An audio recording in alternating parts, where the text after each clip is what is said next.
As of January 1st, he is former Mayor Pete. South Bend, Indiana native Pete Buttigieg is now focused on the finish line in the February 3rd Iowa caucuses. He's our guest on this edition of Iowa Press. Funding for Iowa Press was provided by Friends, the Iowa Public Television Foundation, the Associated General Contractors of Iowa, the public's partner in building Iowa's highway, bridge, and municipal utility infrastructure. I'm a dad. I am a mom. I'm a kid. I'm a kid at heart. I'm a banker. I'm an Iowa banker. No matter who you are, there is an Iowa banker who is ready to help you get where you want to go. Iowa Bankers, allowing you to discover the genuine difference of Iowa banks.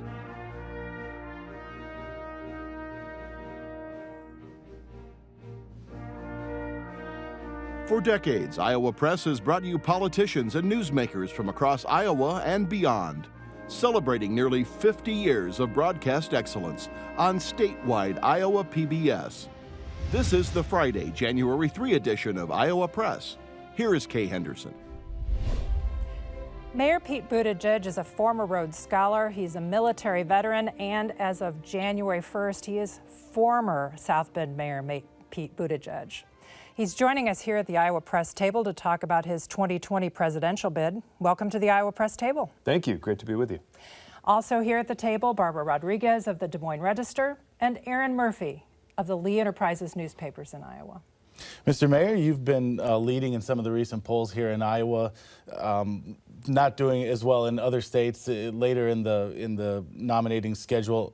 Do you have to win Iowa to be successful moving forward? If you don't win here, what is the case for your campaign moving forward after Iowa? Well, we certainly need a strong showing here in Iowa, and we're encouraged by the numbers, but know that there's a long way to go. This is a campaign that started with 4 people and in a little office in South Bend. This idea that a different kind of politics and a different idea about how to lead and unite the American people could carry the day.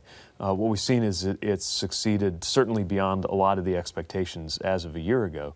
But our job now is to, I think, connect to a lot of voters who have seen the bewildering range of candidates that jumped in and maybe been taking their time before evaluating in those last few days before the caucuses what to do. We're going to aim for a very good result here in Iowa and then believe the momentum from that will carry us going forward into the states that follow. But is there enough time to make that happen? Once you leave Iowa, it's a very compressed schedule. Is there time to make that improvement? Absolutely. I mean, we're doing the work on the ground right now, but so many voters are going to make their decision in the last 5 to 7 days before an election. And one of the best ways to demonstrate that you can win an election is to win an election or to win a caucus. And so succeeding or doing very well here in Iowa, I also think will be a powerful signal for other states that are looking at a bunch of different factors, including how you do in some of the places where you've been campaigning the most. Some of your colleagues, some of your competitors in this race may be tied up in the coming weeks by the impeachment trial of President Donald Trump. If that happens, if some of the senators like Senator Warren, Senator Klobuchar, Senator Sanders are not in Iowa campaigning because of that, does that give you an advantage? Should expectations for your campaign raise because of that? I don't know how all of that plays out. Impeachment is a process of such constitutional importance that I think you can't really think about it in terms of politics. And it's also the sort of thing that who knows what exactly will be the effects in the long run, other than that our country is going through this very painful moment, a very important process. And yet I think a lot of us are looking at the Senate and feel like because of the Senate Republicans' behavior, it's a foregone conclusion. And it can be very exhausting, almost helpless feeling to watch that part of Washington going through the motions. What's so compelling about 2020 is that no matter what happens on the floor of the Senate, it's coming back into our hands. We get to actually do something about it. And I think all of us in our own way are campaigning based on our vision for how to move past this moment and break open this just jammed quality that's going on in Washington. And naturally, I think that our approach is the best, but that's what every candidate has to do from wherever we are. Mayor, my news outlet is preparing to help host the next Democratic debate. And, I understand that you ran for DNC Chair. And I want to get a better sense of whether you're comfortable with some of the rules that have ultimately impacted the number of candidates that have been on the debate stage. So I think that if we were looking at this a year ago, the rules were daunting for a campaign like mine. We were thinking, how do we get that minimum number of voters required so that I just might have a shot at being in one of the debates? That was our mentality in January of 2019. What we've learned as the process has played out is that whether the rules are working well for your campaign really depends on how your campaign has been received, and in particular, how it's received by caucus goers and by voters. I'm troubled by the fact that the historic diversity of this field of candidates is really shrinking as we go forward. I also recognize that I don't get to decide the rules that we compete under.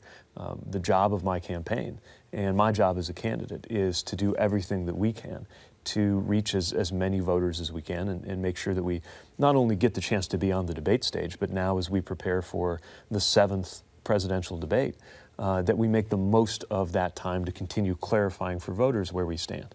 You ran for chair, though. I'm curious if you would have done, how you would have done things differently to not get to the point where you had a nearly all-white debate stage. Well, again, I don't think anybody, when these rules were set up, could have guessed who they would have benefited. As a matter of fact, I'm sure, as of a year ago, there were a lot of U.S. senators who would have figured that the rules would have been better for them and worse for somebody like me. When I was running for DNC chair, I wasn't really focused on debate qualification numbers. I was mostly thinking about how to make sure that our party became one that was speaking to the middle of the country, that was as in touch as possible with those same voters that I think we've always stood up for, whose economic interests are shared, but who've been wedged off against each other by Republican strategies. I was concerned with how to engage a new generation and make sure that we were using the power of digital communications and other strategies in organizing at the grassroots level that weren't possible a few years ago to really grow our party. And while I did not become the chair of the DNC, I'm continuing to work on those kinds of strategies as part of my campaign. Let me follow up on that point about engagement, though. There has been a lot of conversation about the future of caucuses within the DNC. And I'm curious what you think about that, given that part of the debate over the caucus setup is that it might not be as inclusive for people with working shifts, with young families. Do you think that we should move away from caucuses moving forward? I think that there are a lot of issues around inclusion in the caucus structure, and I've welcomed the efforts that are being made to create different strategies, whether it's through technology or updates to the process that change that. I also, though, see a lot of value in the kind of in-person campaigning that the Iowa caucus structure has forced a lot of us to do. I think that we would be worse for it if all that mattered in presidential politics was being on national TV all of the time. I think it would be even easier for money to influence outcomes. And I think it would take away the kind of personal quality that really is at the heart of campaigning at its best. So I'll leave the debating over debating to when the debates are done and look at what can be done for 2024. But right now we're competing based on the rules that we all knew coming in, and have the opportunity to make sure that we each get our message out. Speaking of 2024, should Iowa be first in Again, 2024? I'll leave the debating over these process issues for the next campaign to when this campaign has run its course.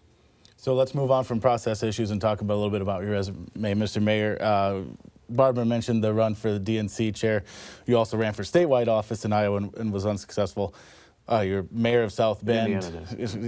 That's right. And mayor of South Bend, which for folks in Iowa is almost the exact same size as the city of Davenport, so a relatively small town. Given that experience, wouldn't a jump to president, wouldn't electing you president be similar to the Indianapolis Colts hiring a high school football coach to be their head coach? I guess it depends on the football coach. Look, I get that I don't have the Washington establishment resume that some people are used to seeing. Then again, I think it is a sense of frustration with business as usual that has helped bring us to this point. There is no job like the presidency. There's no job that's even close. But among the jobs you can have in government, I would say being a mayor of a city of any size is about as relevant as it gets. Being responsible for the future of a population, being responsible for running a government and building an administration, in addition to all of the policy issues that you work on, whether you're a mayor or whether you're a legislator. You know, in America, you could be a very senior senator, and depending on what you did before, you may have never in your life managed more than 50 or 100 people. It's different when you're an executive. And I think that experience, in addition to my experience in the military, not at a senior level as a lieutenant, but knowing what it is to be sent to war on the orders of a president, gives me a sense of the gravity of the decisions that are made in that office. And I think the fact that I come from an industrial community in the Midwest, it's part of the point. It's not the biggest city in the U.S., but it's the kind of community where even while they're telling us by the numbers on a page that we should all be happy with today's economy, we're seeing a lot of people, whole neighborhoods, families, and whole communities left behind. My party must and should speak for those kinds of communities. After all, my party's got the best answers. We're the ones trying to get you a raise. We're the ones trying to get resources into communities that have been overlooked. We're the ones who recognize that you cannot separate racial and economic inequalities and injustices. And having a voice from a place like South Bend, knowing just how many South Bends and how many Davenports are out there across the United States, I think that's the kind of voice that we need right now to get Washington to start looking a little more like our best-run cities and towns rather than the other way around. Barbara has another question about your resume. I do want to ask a little bit about experience here. We've talked a lot about your time at McKinsey, the consulting firm McKinsey & Company, and when you ran for state treasurer in Indiana and also then later as mayor, you talked about your experience at McKinsey, and you talked about it in such a way that you described it as working on billion-dollar decisions. Now on the campaign trail, you talk about McKinsey as this period of time that really is just first job out of college. I want to get a sense from you whether you regret how you've described ever your experience at McKinsey. No, I mean, of course, when it was the most recent job I had, it loomed larger in terms of how I thought about the world. And especially when I was competing for a job like state treasurer, it was very important for me to communicate the experience that I had in business and economics. Now, that experience is still part of my story, but I think a very big part of my story now is my experience in public service, which has been the majority of my career. It's the majority of my career now. But every experience that you have helps shape the way that you understand the world and how it works. I do think that if you're proposing to run the largest economy in the world, it's good to have at least a little bit of professional experience with things like balance sheets and income statements. But it's also the case that the bulk of my career, the bulk of my time in the working world, has been in leadership, it's been in government, it's been in service, both in terms of service to my community and service to my country. So did you work on billion-dollar global deals? Yeah, I mean, obviously I was not the CEO or in charge of these decisions when I was doing my first job out of school, but I was also in the middle of really interesting and important work, from the work that we did on climate change, which has been published as a report that can be read now, to being involved in analysis on massive decisions that were of great importance to the clients that we served. So listing the clients, which you were able to do through an agreement with McKinsey, what's the global perspective there? Best Buy or the U.S. government agencies for which you did consulting? Well, of course, the work that I was doing helping war-torn economies recover and create jobs had a global quality. I spent some time overseas, a lot of time in Washington, managing that kind of thinking that needs to go into what it takes to get an economy that was not only torn apart by war, but by decades of management on functionally a socialist system in Iraq, which really needed to convert to meet the needs of a modern global economy. And then in Afghanistan, where you actually saw a lot of business savvy, but very little of the kind of resources that are needed to build a modern economy, an issue that continues to be a problem today. So it certainly opened my eyes to the challenges of global economic development that I think are very important for us to bear in mind right now as the U.S. is shrinking from a leadership role at the very moment when I think we need to play more of a role. Don't get me wrong, I believe we need to lean less on the military as the way that we involve ourselves in the rest of the world, but should be more active than ever in economic development, in global climate diplomacy, and other activities where big problems around the world won't get solved without U.S. leadership. Mr. Mayor, you said earlier that a lot of voters are looking for something other than the status quo. But one of the issues that some of your challenges have brought up in regards to you is your fundraisers and accepting donations from major corporations and high-dollar fundraisers. Can you be a candidate? How can you convince Democratic voters that you can be a candidate who can bring about those structural changes if you continue to fundraise and accept money from the same powerful interests that candidates always have? Well, first of all, I don't accept corporate PAC donations. But if individuals want to support this campaign, then whether they can give $5 or $2,800, which is the legal maximum, we want that help. We're going up against a president and his allies who will stop at nothing. Last time I checked, they raised about $300 million to keep Donald Trump in power, and they're just getting started. And we've got to go into that with everything that we've got. Now, when I'm talking to voters, the biggest thing I hear from a campaign strategy question is, how are you going to beat Donald Trump? But most of what I hear isn't about campaign strategy at all. It's about everyday life and how life is impacted by the policy decisions that are made in Washington. My own life, my own community has been impacted in so many ways by those choices.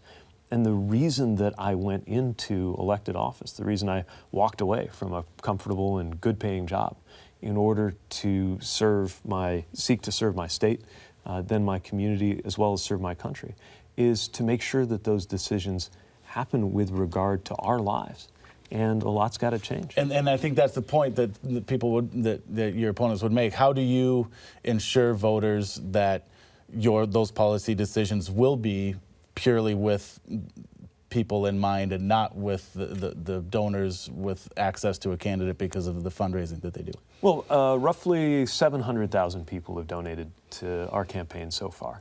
And I don't know most of them, and I'm sure they don't agree with me on everything or with each other on everything. But what I promise to anybody, whether it's somebody who goes to PeteForAmerica.com and sends in $5, or somebody who comes to a house party, is exactly one promise. And it's that we're going to take that contribution, we're going to use it to defeat Donald Trump and bring about a better era. You know, I remember when these same criticisms were being leveled against President Obama. We're following basically the same fundraising guidelines that he did. Some of his contributions came from people who worked in finance. He turned around and set up the Consumer Finance Protection Bureau, put none other than Elizabeth Warren in charge of it, and implemented some of the toughest restrictions on banking in a generation. I'm doing this in order to serve our country and make life better. That's why you actually turn your life upside down and go out to make yourself useful in politics. And that's always been what guides me in public service.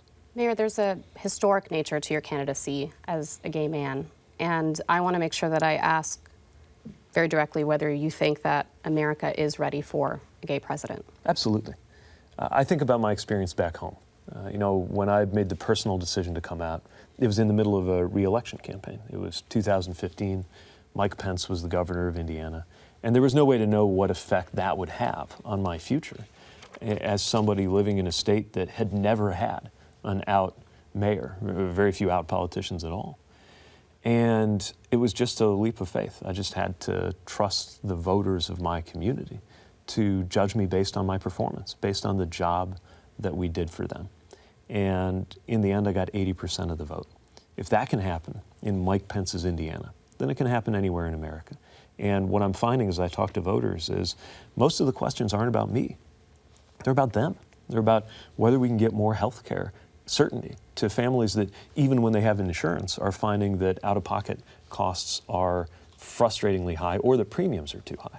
It's about dealing with the fact that rural communities are losing their medical providers. It's about literally just getting people paid more at a time when the minimum wage is worth less than it used to be, and fewer people are able to join unions and organize for better pay and working conditions. If we have the right answers to those questions, as I believe my campaign does, then I believe the other things fade away very quickly. And again, we've seen that people are capable of that. Mr. Mayor, we have a follow-up question from Barbara on the Medicare issue. Just the point that you've made Medicare for All who want it sort of a central point to your candidacy. And it's about focusing on a public option versus completely shifting to a government-run Medicare for All plan. How do you ensure, though, that the public option is an attractive option and people don't just stick with their private insurance if the ultimate goal is for a glide path to Medicare for All? Well, it's part of what we've laid out in the qualities that the public plan has to have. For example, it's got to be affordable, and we've set it up so that no matter where you are income-wise, it can never be more than 8.5% of your income going into premiums. We set it up so there's an out-of-pocket cap, a monthly out-of-pocket cap, which is important because I think a lot of folks find that your cap is yearly, and you're delaying medical procedures sometimes to make sure it's in the right month based on your cap. That's not how we experience the economy. It's yearly, it's monthly. And so we have that feature. And a number of other features that make this a plan that I think will be the best one. But fundamentally, it's not about making sure that the government is your health insurer. It's about making sure that you get excellent insurance no matter what. And so if private plans respond to this competition by coming up with something better than they've done up until now, that's okay. I'm not dogmatic about this. I think my plan is the best one. I think that if that's true for most families or for all Americans, they'll opt into it and it'll become the only payer. But the beauty of Medicare for All who want it, the point of Medicare for All who want it, is that instead of assuming that it's going to be right for everybody, we create that baseline that we think will be the best plan. And if folks can outdo it, so much the better. If they can't, then it becomes the one insurer for all Americans. Mr. Mayor, you talked a little bit about foreign policy earlier. We wanted to ask you about your experience and what that means as a candidate and to voters looking for someone with that kind of experience. Obviously, you served our country, but there are other candidates in this race with that kind of experience and more. Joe Biden, in addition to being a two-term vice president, sat on the Senate Foreign Relations Committee. Why do you have the kind of experience that voters should consider in your campaign? Well, I certainly respect the vice president, but this is an example of why years in Washington is not always the same thing as judgment. He supported the worst foreign policy decision made by the United States in my lifetime, which was the decision to invade Iraq. One of the reasons I'm so proud to have the support of Vote Vets, the largest progressive veterans organization in the country, is that I think there's a growing understanding among my generation of post-9/11 veterans about what a future engagement in the world has to look like, making sure that we bring an end to endless wars, which is how the conflict in Afghanistan has come to feel, and making sure that we have a vision of America's role in the future that keeps us out of these kinds of conflicts for the future, and at the same time also represents continued American leadership. What I envision is an American role in the world that rests on our values, and the fact that American values actually align very well with global values, but only if we're living up to them at home. In other words, we can't be a champion of things like democracy and freedom of the press around the world if our own U.S. president refers to unfavorable coverage as the work of the so-called enemy of the people, echoing the language of dictators. We can't be leading the world in democracy when voter suppression is going on right here in the United States. And what we're seeing right now is a so-called America First strategy that's really become America alone. It is reducing America to just being one more country out there scrapping for advantage instead of the leader that the world needs right now. The world will not solve climate change without American leadership. Democracy will retreat around the world without American leadership. We have to live up to that responsibility. We've got a couple of more questions, and Barbara's going to ask the first one. Well, just a real quick, and it ties back to this point about foreign policy, but on the campaign trail, you talk a lot about unity and the importance of coming together after the presidency of Donald Trump. Why are you uniquely positioned with not just foreign policy, but talking about unity to deliver those messages when there are so many other candidates on the trail that are making those same points about their experience and their ability to do these things? Well, I think part of why we have been able to gather so much support in Iowa is that my explanation of how to build that unity is resonating. It's not just saying unity and hoping it'll happen. It's about the values that we share, a commitment to freedom, a belief in democracy, values that can, in the right hands, with the right presidential leadership, unite the American people, but it's not going to just happen on its own. And I think the instinct toward unity comes naturally for a mayor, where you don't succeed by scoring points in political warfare on Capitol Hill. You succeed by getting results, and time after time. In order to get anything done for the people of my city, I've had to work across the aisle. I've worked with 3 Republican governors and found ways to team up with each, despite our major disagreements, in order to deliver good outcomes for our residents, and have found ways to make sure that there's a sense of inclusion for people in our community, whether they supported me politically or not. See, the presidency has to be something that belongs to everybody. Not that everybody's going to agree with the president or the president's party. That's not the idea. The idea is to look at the White House as a reminder of what we all have in common. And in addition to all of the specific policies that I'm calling for, from economic policies to make sure that we have more in our pockets and things like paid family leave, to long-term care policies to help handle the cost of retirement, to what I think we ought to do about health care, climate, gun violence, and so on. In addition to all the policy work we've got to do, we have to set a tone that establishes that the presidency, and therefore the country, belongs to every American. It's a core value of our campaign. And it's one of the reasons why we're seeing progressives, as well as moderates, and an awful lot of what I call future former Republicans feeling welcome in the movement that we're building. If we can create that sense of welcome in the campaign, before the first vote has even been cast, imagine what we can do with the presidency. Mr. Mayor, eliminate daylight savings time or keep it?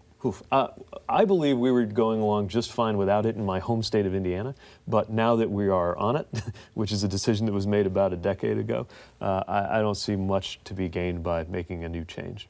Well, we are out of time for our discussion here at the Iowa Press Table. Join us again next week at our regular times at 7:30 on Friday night and noon on Sunday. On behalf of everyone here at Iowa PBS, thanks for watching.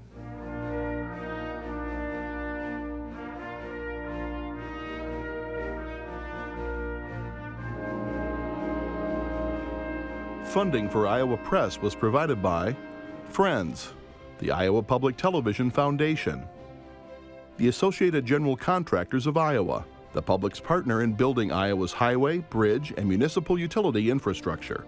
I'm a dad. I am a mom. I'm a kid. I'm a kid at heart. I'm a banker. I'm an Iowa banker. No matter who you are, there is an Iowa banker who is ready to help you get where you want to go. Iowa Bankers, allowing you to discover the genuine difference of Iowa banks.